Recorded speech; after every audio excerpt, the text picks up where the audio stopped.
วันอาทิตย์นะทุกคนวันอาทิตย์ที่12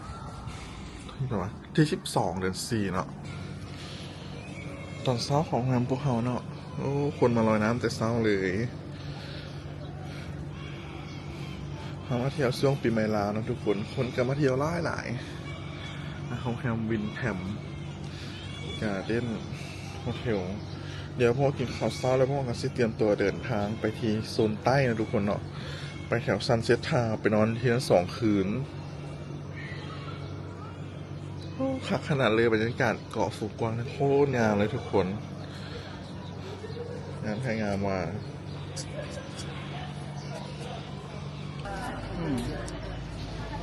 ให้ทุกคนเขาขี่รถบัสมาลงบนนี้เนาะเพื่อจะมองเราท่ารถเมล์เนาะเราวันนี้แท็กซี่กำลังต้อนรถแท็กซี่อยู่ว่ามันซีเอาลำเท่าไหร่เนาะเพื่อจะไปโซนใต้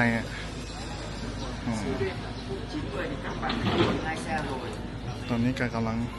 ต่อราคารถแท็กซี่อยู่นะ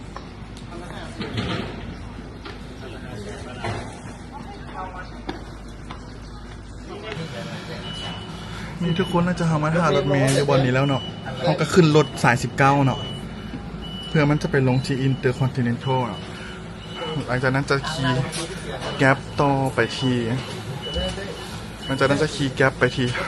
โซนใต้เนาะกรุงเทพอินเตอร์คอนติเนนทัลละที่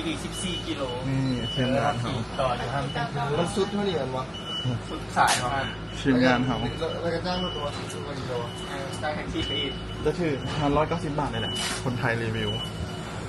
จ้างถือก่อนนะใช่ตอนนี้9:47แล้วรถออกเลยทุกคนมันหลงของเขามาออกแล้วตอนนี้เวลา10:15แล้วเข้ามาโซนกลางแล้วเนาะ10:15 นาที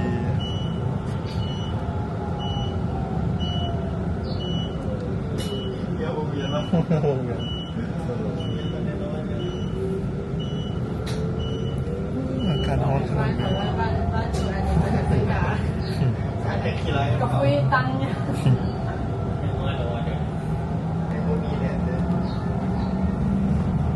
หนทางน้อยๆซะแถวนี้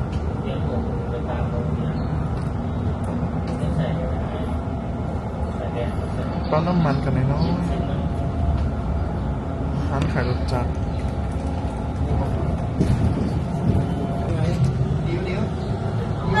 โบสถ์ว่าในงามค่ะที่นี้มันอยู่บนโต๊ะไหมชื่อร้านนะ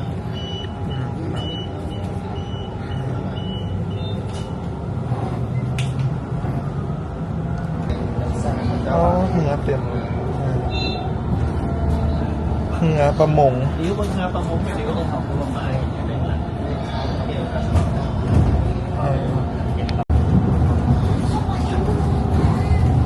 คืนเอามานอนอะไรเตี้ยซันเวียงนี่เด้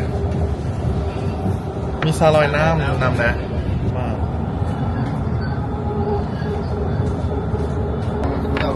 นี่ทุกคนตอนนี้เขามาแวะครับคนที่สนามบินครับสนามบินเลย10:43 นาทีเขาไปสนามบินก่อนแล้วก็จึงลงไปทางใต้เนาะทำไมพี่ไก่บอก11 กิโลเนี่ยพอฮอดติดเนี่ยพอฮอดได้ต่อรถไปอีกเวียดเจ็ตแอร์ต่อมาจากของน้ำจอดเต็มเลยฟูกวกแอร์พอร์ต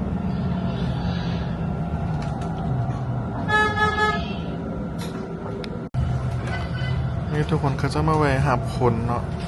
ปุ๊บมาบอล1 นาทีแล้วเขาก็ไปต่อเลย ตอนนี้แกกำลังจะขี่รถลงทางใต้ไปซันเซ็ตซันนาโต้ลงไปทางใต้เนาะซันเซ็ตซันนาโต้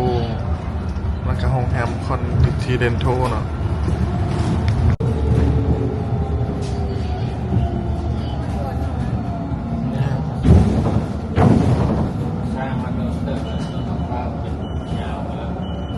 เขียนไม่งามขนาดเลยทะเลว้าวหาดทรายงามขนาดเลยฟูกวักมารีน่า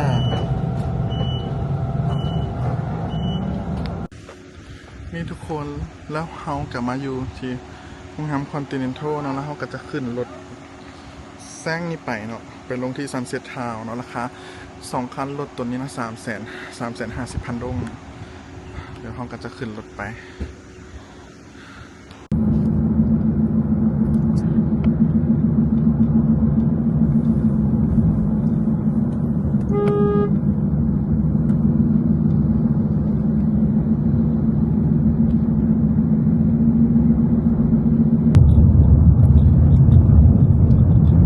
ซันเวิร์ด